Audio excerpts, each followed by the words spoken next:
Assalamualaikum warahmatullahi wabarakatuh. Kami dari kelompok 2 akan menjelaskan materi tentang perkembangan media sosial dalam layanan bimbingan konseling yang sudah kami diskusikan. Sebelumnya, kami ingin memperkenalkan diri terlebih dahulu. Saya Angelina Eka Putritnodwila sebagai pemateri pertama. Saya Anisatin Jidaya sebagai pemateri kedua. Perkenalkan, saya Tiffany Dwi sebagai pemateri ketiga. Saya Amalia Izati sebagai pemateri keempat. Saya Aprilia Halimatul sebagai pemateri 5. Saya Afidatul Fauzia sebagai pemateri ke-6. Pengertian kelompok media sosial. Media sosial adalah sebuah platform atau situs web yang memungkinkan pengguna untuk mempresentasikan diri maupun berinteraksi, bekerja sama, berbagi informasi, dan berkomunikasi dengan orang lain secara virtual. Media sosial memfasilitasi pengguna untuk membuat berbagai macam informasi, gambar, video, konten dalam bentuk teks ataupun multimedia. Adapun beberapa jenis media sosial yang sering digunakan pada saat ini antara lain, yang pertama, Instagram. Instagram merupakan layanan berbasis internet sekaligus jejaring sosial untuk berbagi informasi via gambar digital. Instagram diciptakan oleh Kevin Systrom dan Mike Carriager pada tahun 2010. Instagram memiliki ciri khas dan keunggulan tersendiri dengan fokus pada konten fotografi yang dibagikan oleh penggunanya. Yang kedua, Facebook. Facebook adalah salah satu online social networking yang diciptakan untuk memberikan fasilitas teknologi dengan maksud pengguna dapat bersosialisasi dan berinteraksi dalam dunia maya. Facebook didirikan oleh Mark Zuckerberg, seorang programmer Amerika. Facebook memungkinkan kita untuk memperkenalkan profil kita, berbagi pengalaman dan cerita, serta saling memberi komentar. Melalui halaman Facebook, kita bisa memajang gambar atau foto, video, serta berbagi surat. Yang ketiga, Twitter.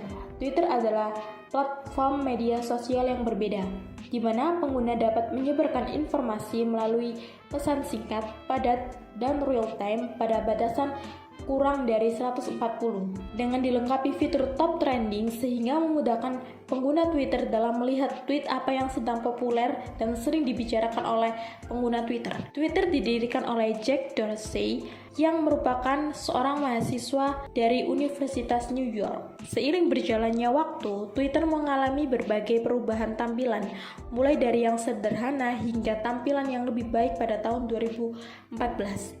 Dan pada tahun 2023 mengalami perubahan logo dan nama yakni X. Selanjutnya akan dilanjut oleh Anisatin Jidaya. Keempat, blog. Blog merupakan jenis situs web yang dibuat dan diatur oleh individu, menggunakan perangkat lunak online atau platform hosting yang mudah digunakan, serta menyediakan ruang untuk menulis. Berbagai penyedia layanan blog diantaranya adalah blogger.com, wordpress.com, dan multiply.com. Kelima, Twibbon. Twibbon merupakan sebuah platform daring yang memungkinkan pengguna untuk meningkatkan daya tarik avatar atau foto profil mereka dengan menambahkan bingkai atau frame sesuai dengan tema atau tujuan tertentu. Selanjutnya, kelebihan dan kekurangan media sosial. Kelebihan dari penggunaan media sosial bagi masyarakat, terutama remaja, yaitu dapat memperoleh berbagai informasi yang beragam, memperkuat hubungan antar pengguna tanpa terpengaruh oleh jarak geografis, dan meningkatkan rasa percaya diri. Sedangkan kekurangan media sosial adalah dapat memberi dampak buruk bagi penggunanya. Salah satunya yaitu munculnya masalah sosial yang disebabkan oleh ketergantungan pada media sosial. Pengguna media sosial merasa cemas terhadap aspek-aspek kehidupan di dunia nyata, sehingga mereka menggunakan media sosial sebagai saluran untuk mengekspresikan diri. Selanjutnya, kontribusi pengembangan media sosial dalam bimbingan konseling. Zaman digital ini merupakan tantangan sekaligus peluang yang tidak dapat dihiraukan. Generasi muda hidup di era di mana teknologi digital mengalami kemajuan yang sangat signifikan. Mereka terhubung dengan teknologi melalui smartphone, televisi, media sosial, dan banyak platform digital lainnya. Kemajuan teknologi menjadi peluang yang besar bagi bimbingan dan konseling. Pada masa kini, media komunikasi semakin berkembang sesuai perubahan zaman. Munculnya media sosial juga merupakan dampak perkembangan kemajuan teknologi. Media sosial merupakan salah satu alternatif yang sering digunakan oleh masyarakat umum serta sangat berpengaruh pada kehidupan saat ini. Media sosial memberikan kontribusi yang signifikan sebagai media bimbingan konseling dengan memfasilitasi begitu banyak informasi, layanan, serta menyediakan platform yang semakin mempermudah masyarakat. Media sosial mempermudah penyebaran informasi dengan cepat dan luas, seperti informasi terkait bimbingan konseling, bimbingan karir, tips menjaga mental health, cara mereduksi stres, dan layanan bimbingan konseling yang dapat diakses dengan mudah. Hal tersebut dapat meningkatkan kesadaran masyarakat mengenai pentingnya memiliki mental yang sehat. Media sosial membuka akses yang luas terhadap layanan bimbingan konseling melalui platform seperti Facebook, YouTube, Instagram, dan Twitter. Individu dapat mengakses informasi dengan mudah mengenai topik tertentu, mendapat saran dari ahli, juga mengikuti bimbingan online. Individu dapat menerima bantuan tanpa terhalang oleh kondisi geografis maupun waktu. Media sosial juga memberikan dukungan sosial secara tidak langsung melalui grup dan komunitas tertentu, di mana anggota komunitas di dalamnya tentu berdiskusi, berbagi pengalaman, memberikan dukungan, dan saling mendengar dan didengar. Hal ini dapat meningkatkan kondisi psikologis individu sebab individu akan merasa dia tidak sendirian dan ia memiliki seorang bernasib sama dan memiliki banyak kesamaan dengan dirinya. Media sosial juga berperan dalam mengedukasi dan pemberdayaan masyarakat melalui konten yang informatif dan inspiratif. Artikel-artikel pendidikan atau podcast motivasi dapat memberikan pemahaman baru yang dapat mengubah sudut pandang seseorang dan dapat mempengaruhi individu melakukan perubahan positif dalam hidupnya. Melalui layanan ini, individu mendapatkan dukungan, pemahaman, dan keterampilan yang diperlukan untuk mengatasi berbagai tantangan kehidupan dan mengoptimalkan potensi diri. Bimbingan dan konseling memegang peranan yang krusial dalam mendukung individu mencapai pertumbuhan di era yang terus berkembang dengan pesat. Selanjutnya, yang ketiga, kriteria yang relevan untuk media sosial, Instagram, Facebook, Twitter, blog, dan Twibbon. Dalam konteks pengembangan multimedia bimbingan dan konseling, media sosial dapat digunakan untuk meningkatkan informasi serta mengikuti berita-berita lainnya. Adapun beberapa kriteria yang harus diperhatikan ketika memilih media bimbingan dan konseling, seperti Instagram, Facebook, Twitter, blog, dan Twibbon agar penggunaannya tepat. Yang pertama, kemudahan dalam penggunaan. Media sosial memiliki karakter jaringan sosial. Media sosial terbangun dari struktur sosial yang terbentuk di dalam jaringan atau internet. Yang kedua, kemampuan untuk mengirim dan menerima informasi. Informasi menjadi entitas yang penting dari media sosial.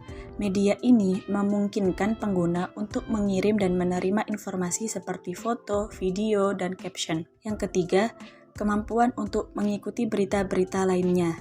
Media ini memungkinkan pengguna untuk mengikuti berita-berita lainnya. Yang keempat, kesesuaian dengan tujuan bimbingan dan konseling. Konselor harus memastikan platform yang dipilih sesuai dengan tujuan dalam menyediakan media dalam bimbingan dan konseling. Yang kelima, fitur multimedia.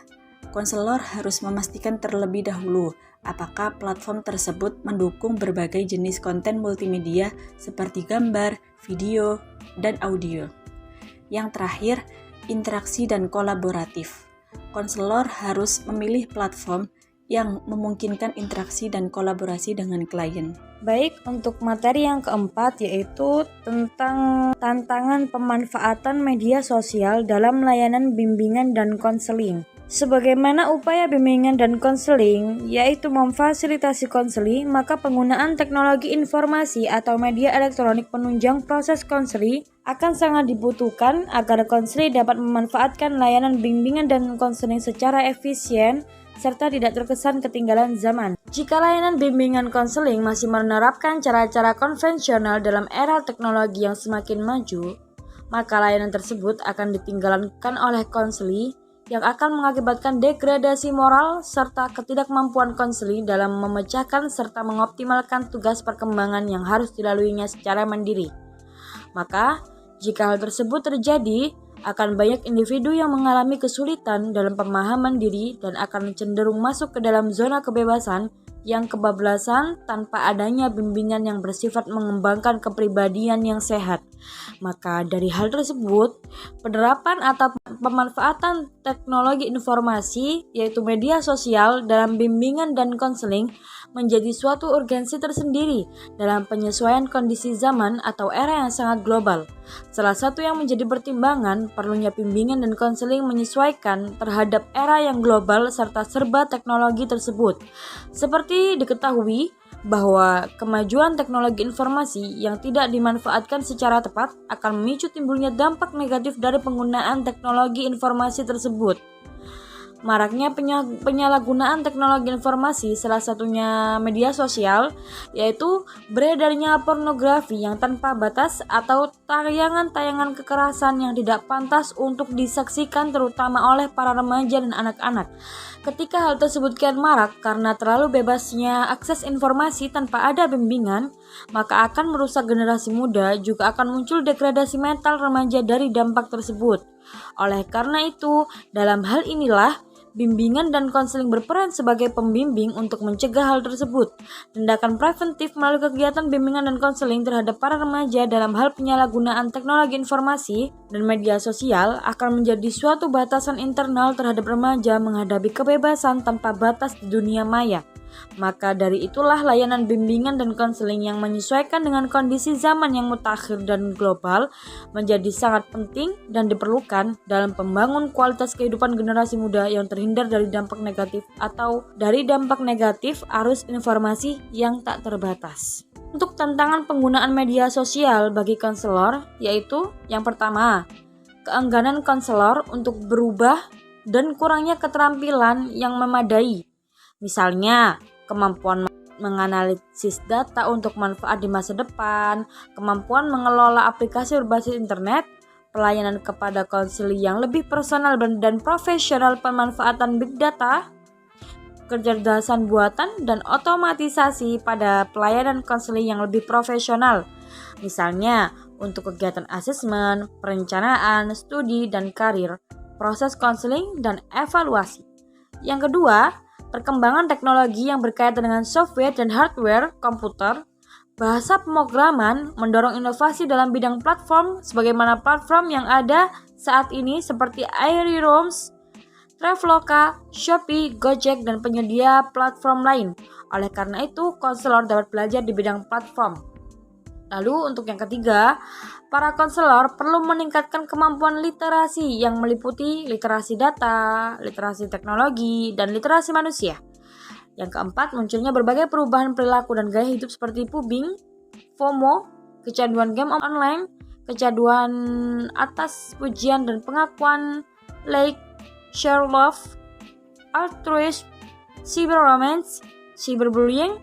Bahkan turunnya moral akibat perkembangan teknologi perlu diantisipasi dan ditangani secara serius karena akan berdampak pada rusaknya moral dan akhlak generasi muda. Lalu yang kelima, konselor dituntut untuk menjadi lifelong learner, kreatif dan inovatif, guru BK penggerak, reflektif, kolaboratif, student atau counsel-centered, serta mampu menerapkan bimbingan dan konseling multikultural. Lalu yang terakhir, lembaga pendidikan konselor dalam kurung jurusan BK harus mampu membentuk calon konselor yang memiliki kecakapan di antaranya flexibility dan adaptability, productivity and accountability, social and cross-cultural skill, serta initiative and self-direction. Ancaman dan tantangan yang muncul di era sekarang merupakan konsekuensi logis dari perkembangan teknologi. Untuk menghadapi tantangan tersebut, konselor perlu memiliki komitmen yang kuat terhadap profesi dan bekerja keras untuk mengembangkan diri dan meningkatkan kemampuan yang dibutuhkan di era sekarang. Berikut peluang yang dimanfaatkan oleh profesi BK di era sekarang. 1.